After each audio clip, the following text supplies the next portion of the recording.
Well, Brother Isaac with the Spencer Brewery, but more importantly, you're with St. Joseph's Abbey, and you're Travis Monk.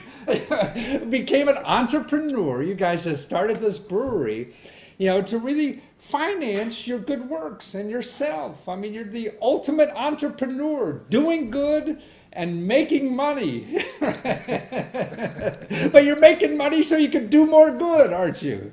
Yeah, that's the idea. Well, then, I mean, now you had a little business earlier, just doing jams and jellies, right, for a while, and that supported you guys. Right. So, right, we did that. We've been doing that for 60 years. Wow. 60 years of jams and jellies, and now who got the beer bug in them? I mean, that's like a yuppie in New York City or something, not a Trappist monk, or about beer. So, okay, so, back in the 70s, there was the first wave of the craft beer movement, and one of the brothers, who was a student at that time, got very interested in beer, learned about Trappist monks in Belgium brewing some brewing world-class beers. So when he joined the monastery some years later, he came with the idea that monks ought to be brewing beer even in Spencer, Massachusetts. It's just that it took 20 years for his idea to get some traction with us. Well, but you really handled it like an entrepreneur. I mean, you did a business plan, you worked on the idea, you went around to the other breweries in Europe and found out how this is really done and put together something, and then went to a normal bank even to get money, right?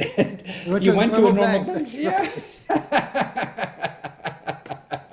Right. I mean, you didn't sit home and pray for the money, right? You had to go out and... Well, we did both. We went to the bank and we said prayers that they would be... But it's wonderful. The beer now is getting wonderful reviews. I mean, and watching your video on your website, I think, is so instructional, really, for all of us. I mean, to see how peaceful you guys live. I mean, I think that's what we miss in normal society. We run around mindlessly and have no idea what the hell we're doing every day, but we're doing it fast. That's the important thing, as long as we do it all fast, even though it's the wrong thing, right? And to get a feel through your video how everything you do during the day seems so mindful, and you can contribute so much more, it seems, into society by being mindful. Look at, you're going to make great beer for all of us. So we hope some of the peace of the place is in the beer. Yeah. And with the beer, I don't want to overdo it, but in some way, you get with the whole experience of sharing the beer with a significant other person, that, it is an experience that builds relationship, and there's some peace and harmony that is augmented by sharing this delicious beverage. Well, but it's not only that. I mean, like anything. I mean, if I put my heart into something, that's going to be better. If I'm working just for, the dollar for the landlord or whatever, who knows how much heart is there, and then that sort of loses part of your life, I think, of having that connection, that you're really involved in something. So everyone making that beer, man, are monks. They're living for this. They're going to do it for the rest of their life. Right there in their heart is so much in it, like nowhere else. Yeah, that's true. One of the reasons that we're doing this is that many people who visit the monastery in person. So you can visit on the video like yourself, right, or you can visit in person. And they have an experience of peace. I see. And so for us, the monastery has this gift. It's part of the place.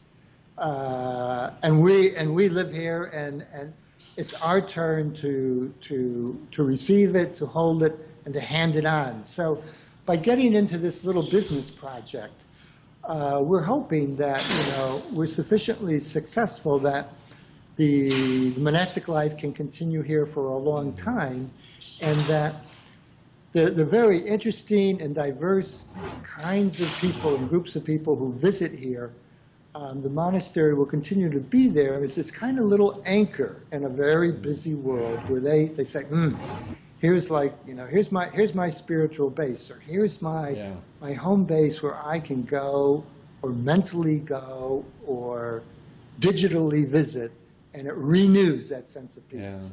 Yeah. And also, it seems to me, I mean, I grew up Catholic, but it seems like you're really a-religious. I mean, it seems more, I mean, it doesn't, you're above an organized religion, it seems to me, at least in my mind. You know, I mean, I mean, you're Christian, obviously, but it doesn't matter, right? I mean, For us, see, we Yeah. would see ourselves as like, you know, we're at the basement level. You know, that the ground, the various manifestations of organized religion, because, you know, Trappist monastery, you know, we're a minority within Right. the church, but we're really base, we're a foundational sort of level. That's what I sort of feel. And we're at yeah. ease with all of that. We realize that it's a big church, and it's a very diverse group of people that are members in all sorts of different ways, extended, former, Right. tenuous, moving. But you have like 70 people living in the monastery. Is that how many? Yeah, we have 62 members right now. 62 members. And you also, I mean, you're growing all the, you know, ingredients for your beer right on site too, aren't you? So, well, we two ingredients are on site. So one, we have we drilled a new well for this brewery. Oh. So there's we're Local sitting, water. So we're sitting. Yeah, the water is really important. You know, beer is primarily water. So I see it a lot. Yeah. So 18,000 years ago, there was the glacier here, and it created a big aquifer under us. Wow. So we're drawing on that water for the beer. So that's a primary ingredient.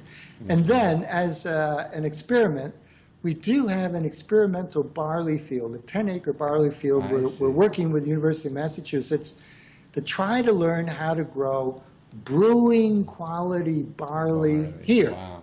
So we're in process. Plus, we need more ingredients than what we can grow. So Right. we're buying I understand. other. Right. But it's just wonderful. I think you're showing the rest of us really how you can use capitalism to do good works, because you're really into serving the community and doing good works through other nonprofit organizations or people that really need help, and that's what you're besides and you know, sustaining yourself so you're not a burden on society. I mean, see, that's a perfect life. I mean, using capitalism, feeding yourself, and helping others. What could be better? And doing it with beer. So to find out, I mean, you're mostly in the Northeast. You just started a few months ago, New England states. But if you go to spencerbrewery.com, you could find out, you know, where or more. You could contact us there, the link there to find out, you know, when it's coming to a pub near you soon or where it is. So on the website, to get more information about where to get it, go to the link that says hello Barry at spencerbrewery.com. That's the key. Great. And also to find out about the Abbey. If I'm interested in living a wonderful life like this, it sounds like vacation every day to me, but but you have information about the Abbey, St. Joseph's Abbey, right, on the website also. And there's on the website, there's a link to St. Joseph's Abbey, and the Abbey has a website, and you can find out a lot about. Or come up and visit. Come and visit. Well, Brother Isaac, you've been a treat, and thank you so much, and sharing yourself with others so we could understand better how wonderful a life you guys lead, and not keep it all to yourself now, at least sharing it with your beer. Okay, well, Matthew, thank you for the invitation, and thank you to all your listeners, and we're grateful to all the people who try this beer and like it and tell other people about it. Boy, you're learning marketing very well, Isaac. Take care. Okay. Thank you. Okay, bye-bye now.